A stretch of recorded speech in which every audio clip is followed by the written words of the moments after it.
9, 8, 7, 6. We have main engine start. 4, 3, 2, 1, and liftoff. Liftoff of the 25th Space Shuttle mission, and it has cleared the tower. Distance 3 nautical miles. So the 25th Space Shuttle mission is now on the way after more delays than NASA cares to count. This morning it looked as though they were not going to be able to go off. 15 seconds, velocity 2,900 feet per second, altitude 9 nautical miles, downrange distance 7 nautical miles.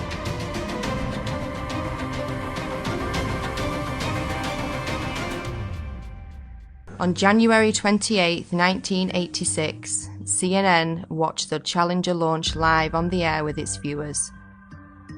They and the other media outlets told you that the astronauts died in the explosion. But as always, there is an agenda behind every mainstream headline. Velocity 2,257 This morning it looked as though they were not going to be able to get off. 1 minute 15 seconds, velocity 2,900 feet per second, altitude 9 nautical miles, downrange distance 7 nautical miles.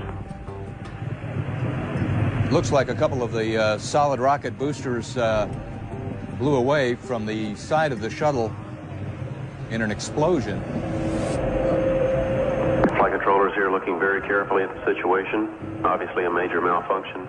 We have a report from the flight dynamics officer that the vehicle has exploded. Today is a day for mourning and remembering. Nancy and I are pained to the core by the tragedy of the Shuttle Challenger. We know we share this pain with all of the people of our country. This is truly a national loss. The 7 NASA astronauts supposedly killed in the 1986 Challenger disaster did not die in the explosion and are quietly living out their lives in the US, with many of them hiding in plain sight, using their same names and working at high levels in the same fields they worked in before the disaster, according to explosive evidence uncovered by investigators. We've located 6 out of 7 of them. In the world of deception, it's really easy to say this person is that person, and there's a lot of that going on, muddying the waters. But 6 out of 7 have identical names. They work for universities, most of them. There were no people in the Challenger. It was a hoax. That's been proven conclusively by researchers and reporters, investigators, who have found that those supposed people that were in the Challenger are still alive today. We remember Dick Scobie, the commander who spoke the last words we heard from the Space Shuttle Challenger. We remember Michael Smith. We remember Judith Resnick. We remember Krista McAuliffe. We remember Ellison Onizuka. We remember Ronald McNair. People still think the Challenger exploded with these astronauts. It was a horrible thing. Never ever happened. Yes, the rocket exploded. There was no one on board. So imagine you're at the launch of the Challenger. This is a historic moment and it blows up in midair. Whether you are personally related to somebody on there or don't know anybody, you're going to be a mess. This is an emotional, incredible scene. And CNN was reporting and they told the cameraman, let's get a live shot of Krista's parents. And when they zoomed in on them, they were giggling, they were laughing, they were smiling. I don't know how you can put a smile on someone's face, even if you told them the funniest joke in the world at that very moment. Just look at their face. Is that the face of somebody whose daughter just blew up in the most horrific, violent accident ever? Or is that somebody playing a role, not knowing that they're on camera and thinking about the money that they may have gotten? You can hide somebody that's allegedly dead right in plain sight. All you have to do is move them a little farther away, give them a different job, claim that they're somebody else. You don't even need to change their name. So statistically speaking, the odds that almost everyone on the Challenger have exact lookalikes with exact names still existing is kind of laughable, honestly. Exact doppelgangers existing in the world with the same names, and when confronted, they get very nervous and their stories begin to conflict and they have the same mannerisms. You know, it doesn't take a lot to put it together, honestly. Let's start with former NASA astronaut Michael J. Smith, with the same name as this retired professor from the University of Wisconsin-Madison. Are you Michael Smith? Yeah. Professor at university? Retired. Retired? Yeah. Yeah. Yeah, I just stopped by because there's this room. Are you aware of that? There's a rumor on the internet. Stop me. that people are saying? Yeah, it's not me, obviously. I mean, anybody that looks at my background, looks where I was born, it's not me. I mean, it's interesting that the Michael J. Smith that was the astronaut looks something like me when we were younger, but really not if you really look at facial recognition. You never been a pilot, never been in the military? Nothing like that. Huh. No. Okay. Yeah. That's all. And I don't respond to the emails I get. I get probably an email, maybe 2 a month. Really? Yeah, and I got one guy that's been really hounding me, and I turned it over to the FBI. Okay. Yeah, you just sure look alike. It's the same name. I know the facial thing, but that's what we looked like. What? 40 years ago? Mm-hmm. Yeah. Okay. Yeah. Well, thank you. Yeah. Okay. Michael J. Smith, identical looks, dimples the same, teeth the same. There's really no denying it. And before he could finish the question, Michael denied it. Oh, that's not me, you know, and laughed it off. What's he going to say? Oh, you got me? Not going to happen. The driveway footage of Michael J. Smith, that's real. I mean, that can't be a deep fake, you know. So at some point, you got to stop trusting liars. We don't hide our space program. We don't keep secrets and cover things up. We do it all up front and in public. Next is former NASA astronaut Judith Resnick with an exact doppelganger working at Yale University. 37 years have passed and she hasn't even changed her name. Side by side, there's no denying it. When she's approached, she has a very odd way of not responding. Hey, Judy? Judy. How you doing? I'm from the press. I just had a quick question, if you don't mind. What press? I'm from a radio station in San Bernardino. I know there's a conspiracy about the space shuttle. No, I want to be polite. Friendly, just a question. So there's a lot of rumors about you being on that space shuttle. Obviously, you know, if you want to comment, we would really appreciate it.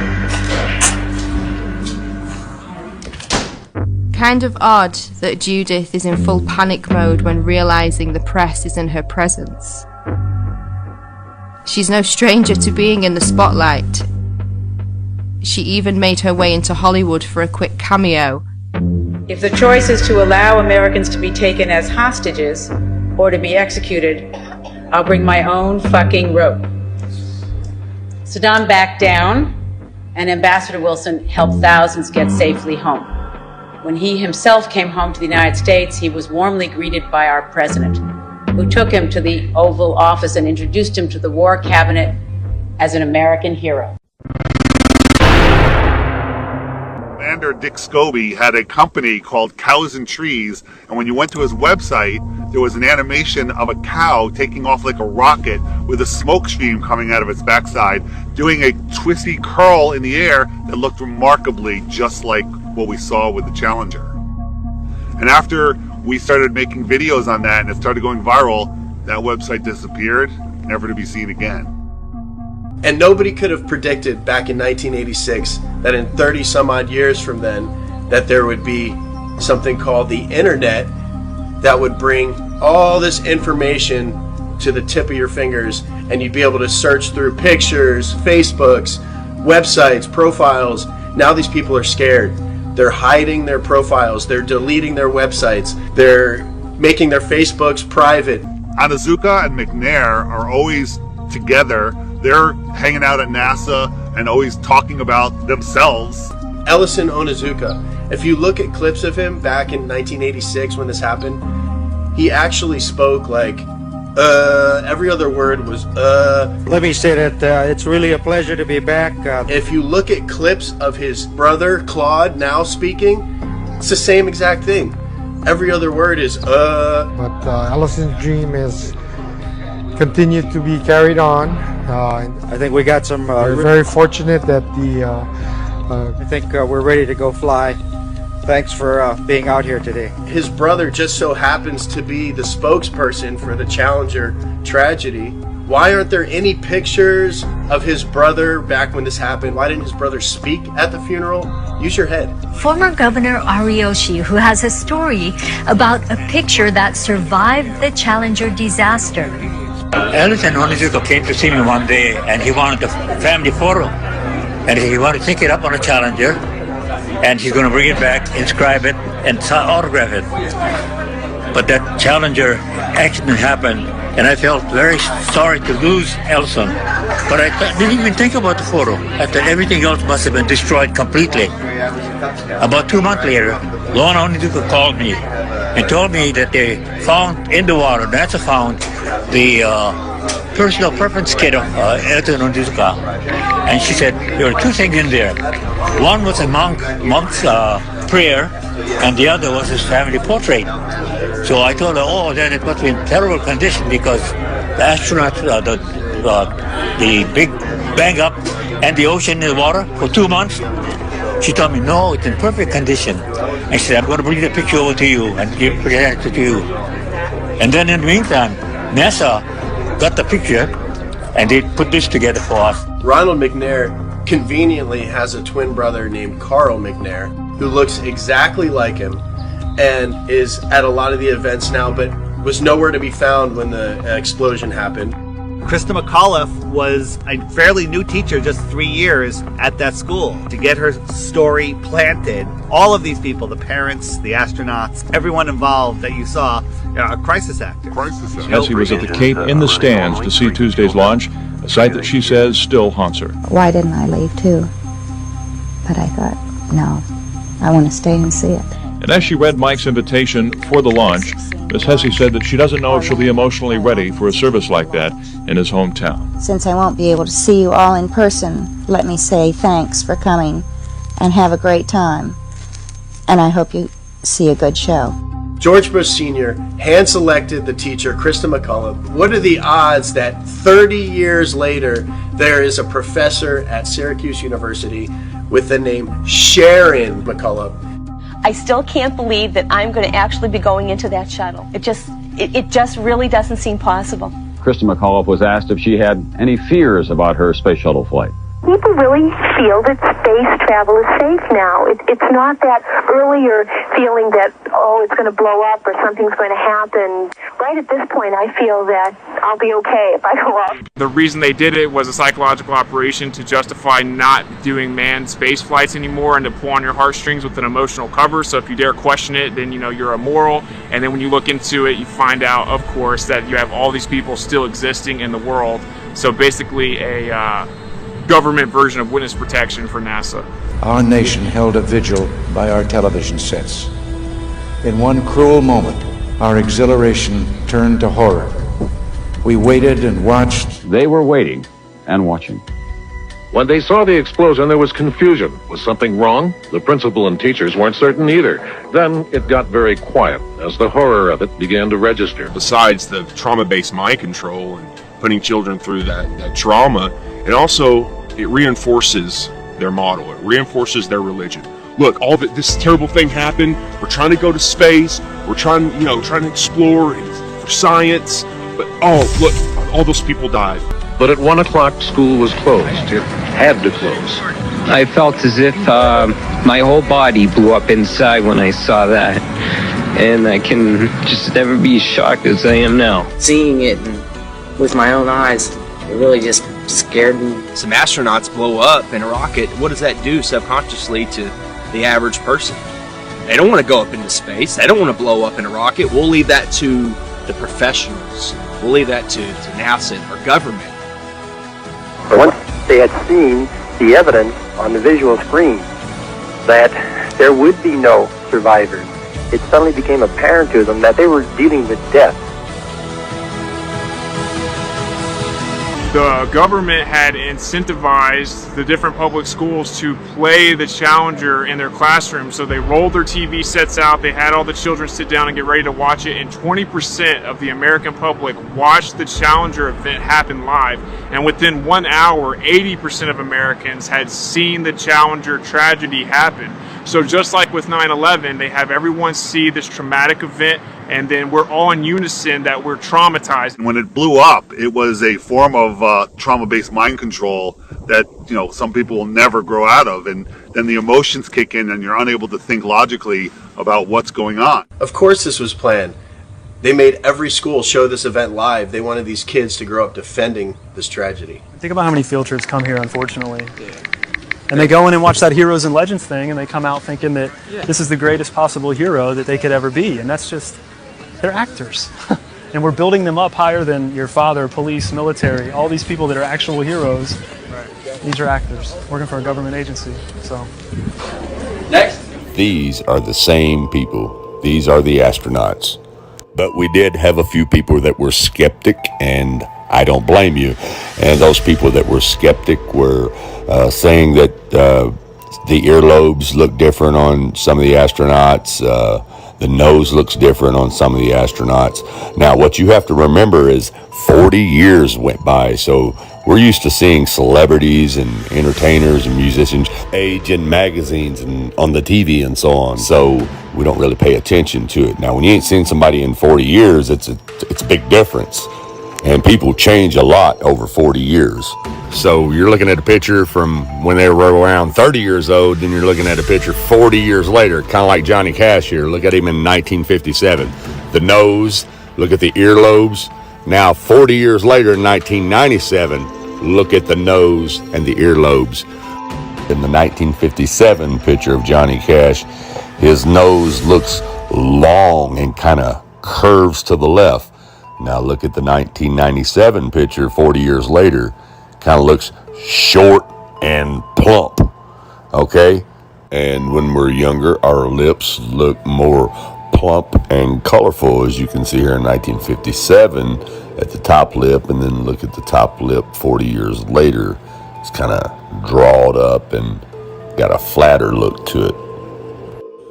And I could go on and on with celebrity after celebrity, entertainers, musicians, whatnot. But the point being is, people age differently. And some people's facial features just totally change after 40 years. But now that being said, there is one feature that really does not change over 40 years. And that's your teeth. Unless you spend 40 years not taking care of your teeth, of course, then yeah, your teeth are going to change. But most people, and especially these people that we are talking about with money, would have taken good care of their teeth all of these years. Aside of normal wear from eating for 40 years, of course, you know, the canines and the front teeth, some of them might be a little rounded. 40 years ago, they might have had a sharper look to them. But that's really the only thing that would change. So now let's take a look at the 1986 pictures of these astronauts. Two of them, I believe it was Michael J. Smith and Sharon Krista McAuliffe. Those are the two, I believe, that most people had a problem with the most recent pictures of them, believing that that was them. So anyways, let's have a look at their 1986 pictures and compare them with the most recent pictures of their teeth. So let's start out with Dick Scobie. We actually don't even really have to compare the teeth here. I mean, you can tell this is Dick Scobie in 2021. But let's entertain it anyway. Okay, now this one is pretty easy. I want you to take a look here on the left side of his left front tooth. You see that gap right there before you get to his canine tooth? See it in the 1986 picture, and you see it in the 2021 picture. Now take a look over here on the right side of his right front tooth. Now you see that little gap there before you get to the canine?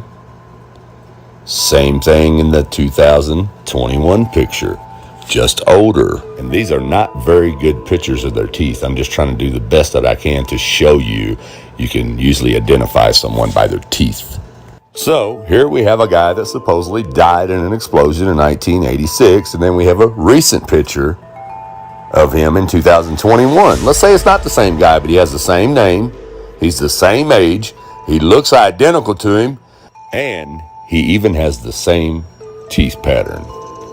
If you can't see that this is the same guy, I don't know what to tell you. Anyways, let's move on. Okay, here we have Michael J. Smith. I ain't even got to compare his teeth. You guys can see plain as day. Those are the same teeth, same mouth, same dimples, the same smile. But with Michael J. Smith, we have something totally different than we have with the rest of the so-called astronauts. On his right upper lip in the corner, he has a little dimple, like a little hole. I don't know if it's a scar or what it is. But as you can see here in 1986, he has it. And as you can see here in 2021, there it is, the same little hole-looking scar thing. And once again, we have a so-called astronaut here that supposedly died in an explosion in 1986. But here in 2021, we have a guy with the same exact name, even the middle initial, the same age, the same almost identical face, and on top of it all, the exact same little hole dot scar thing in the right corner of his mouth. And like I said, you can believe what you want to, but I'm just telling you the facts and showing you the facts. Now, I wasn't going to do Judith Resnick, but I'm going to go ahead and do her because maybe some people don't think that it looks like her. Most people do, but check her out here in 1986 and 2021. Okay, the teeth are a dead giveaway on her. Look at them. Every single tooth is identical. Not only her nose is identical, her dimples are identical, her eyes are identical, her cheeks are identical. Look at those teeth. Every single one of them are identical. Not to mention that she has the same name as the astronaut. She is the same age as the astronaut and is identical in appearance, down to every single tooth.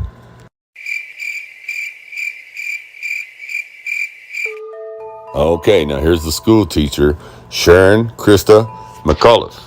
And there are a lot of people that don't believe that this picture of 2021 is actually her. But I think it looks identical. Take a look at the nose. Take a look at the dimples, the chin, the little crease under the eyes. The eyes are identical, but it's the teeth. You see those teeth, especially the two front teeth? A lot of people would call it, I don't know what the professional word is, I forgot, but I say when you're young or in school, you would call someone buck tooth. Well, if you look at the 1986 picture, notice how the inside of her upper lip is kind of pulled down on her teeth. Well, that happens when people with teeth like that smile. It kind of sticks to the gum as you smile. And you can see the same thing here in 2021. See those two big front teeth? See how the lip still kind of sticks to it a little bit? Not as much as in the 86, but there's no doubt that those teeth are identical. Now let me zoom in a little bit further. Looks like that canine kind of wore down a little bit over the years compared to it in the 86 picture. But take a look at this little dark gap here on her bottom row of teeth. Before you see this tooth, and then you see this dark space here, the 86 picture. Now look at the 2021 picture. See the little dark space here, and then that one tooth, and then dark space again. So once again, we have an astronaut that supposedly died in an explosion in 1986, but yet here in 2021, we have a woman with the same name, looks identical, she is the same age, and has the same identical teeth. And here we have Ellison Onizuka. Now this is a little different because he supposedly has a twin brother here in the 2021 picture, or claims to be his twin brother, but was nowhere heard of, not even heard of back in 1986 when this accident supposedly happened. And of course, if it is his identical brother, that it would explain why all the facial features are identical. But if both of these brothers were to die, you would be able to tell one from the other by their dental records. Now, have a look at the teeth here. Okay, you see this tooth right here between the left front tooth and the left canine? Notice how it's shorter than the other ones? Now look at the 2021 picture. Same thing. And then you have this little bitty space right here between the canine and the tooth behind it. But you see right here how you can see those bottom teeth in that one spot because that upper tooth is shorter in 86? Well, you see the same thing right here in the 2021 picture. That same little spot, you can see those bottom teeth. And also, like I said, these are not the best pictures to get a good close-up of their teeth. So, you know, we're looking at this from a distance, and they are identical pretty much. So, like I said, identical, same age, same look, but claims to be his twin brother who was nowhere around in 86 when this accident happened. And then we have the same situation here with Ronald McNair. Supposedly, this guy on the right in 2021 picture is his twin brother. And his name is Carl McNair. Imagine that. So there's no comparing here. It's identical, but of course, it says it's his identical twin. I don't believe so, just like all the other ones. These are real pictures of these people still alive today. You've been fooled, people. And nobody could have predicted back in 1986 that in 30 some odd years from then that there would be something called the internet that would bring all this information to the tip of your fingers, and you'd be able to search through pictures, Facebooks, websites, profiles. Now these people are scared. They're hiding their profiles. They're deleting their websites. They're making their Facebooks private. The 7 NASA astronauts supposedly killed in the 1986 Challenger disaster did not die in the explosion and are quietly living out their lives in the US, with many of them hiding in plain sight, using their same names and working at high levels in the same fields they worked in before the disaster, according to explosive evidence uncovered by investigators.